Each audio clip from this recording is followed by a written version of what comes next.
Hi everyone, in front of me I've got Samsung Galaxy M14 and let me share with you how to turn off running apps on this device.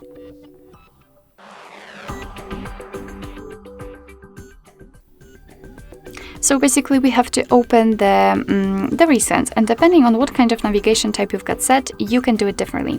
If you've got the 3 buttons navigation, then just tap on the button with a 3 bars icon, and if you've got the gestures, all you have to do is to swipe your finger from the bottom to the center. Do it quite slowly and hold your finger somewhere here, just like that. And as you can see, here we've got the recents. If you want to close only one of those apps, just find it and swipe it up. But if you want to close all of them, just tap on close all. As you can see, we just got back to the homepage, so let's enter the recents to check.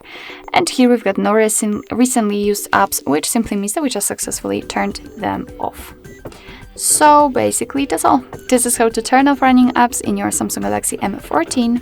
Thank you so much for watching. I hope that this video was helpful, and if it was, please hit the subscribe button and leave the thumbs up.